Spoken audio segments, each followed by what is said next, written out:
The 76-year-old former vice president made the announcement at 6 a.m. this morning by posting this video.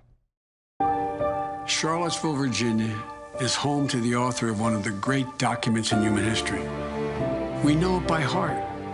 We hold these truths to be self-evident, that all men are created equal, endowed by their Creator with certain inalienable rights. We've heard it so often, it's almost a cliche, but it's who we are. We haven't always lived up to these ideals. Jefferson himself didn't, but we have never before walked away from them.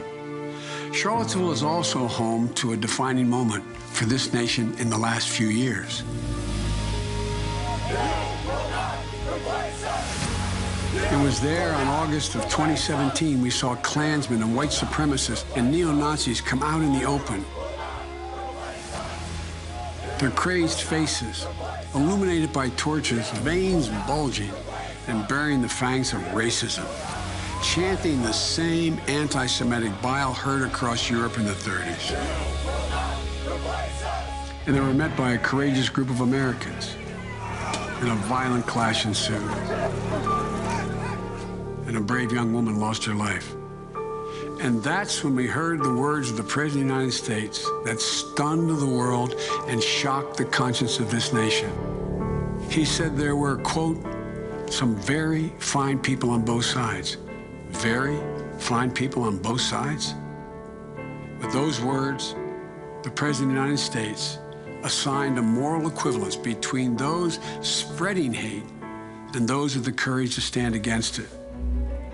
And in that moment, I knew the threat to this nation was unlike any I had ever seen in my lifetime. I wrote at the time that we're in the battle for the soul of this nation.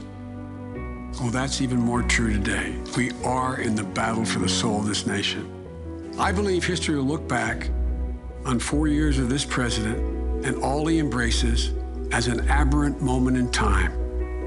But if we give Donald Trump 8 years in the White House, he will forever and fundamentally alter the character of this nation, who we are, and I cannot stand by and watch that happen. The core values of this nation, our standing in the world, our very democracy, everything that has made America, America is at stake. That's why today I'm announcing my candidacy for President of the United States. Folks, America's an idea that's stronger than any army, bigger than any ocean, more powerful than any dictator or tyrant. It gives hope to the most desperate people on earth. It guarantees that everyone is treated with dignity and gives hate no safe harbor. It instills in every person in this country the belief that no matter where you start in life, there's nothing you can't achieve if you work at it. That's what we believe. And above all else, that's what's at stake in this election. We can't forget what happened in Charlottesville. Even more important, we have to remember who we are. This is America.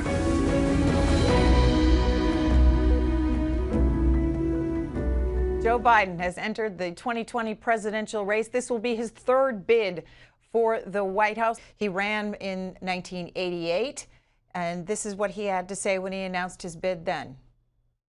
For although some progress has been made, many of the same issues that brought us together in 1972 summon us again.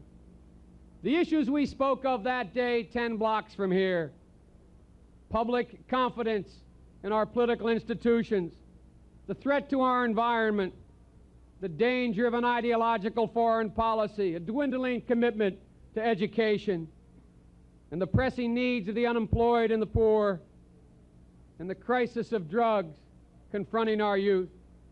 These same issues remain today at the heart of our national agenda. And now I ask you once again to join me this time in an even more arduous and improbable quest. For you are my friends, and this is my home. Your unyielding confidence in me and unbending support in good times and bad has been a source of strength and never-ending joy to my family and me. So it's your help that I seek first, as today I announce my candidacy for President of the United States of America. That was in 1987 for the 88 election cycle. 4 months later, he ended his bid saying this. There will be other presidential campaigns, and I'll be there, Oliphant. I'll be there. There will be other opportunities. There will be other battles in other places, other times. And I'll be there. And I'll be there seeking to share with all Americans and those who will stand with me the promise proclaimed in the communion hymn you heard me recite all across this country. And he will lift you up on eagle's wings and bear you on the breath of dawn and make the sun to shine on you. This country is going to be lifted up, and I'm going to play a big part in doing it.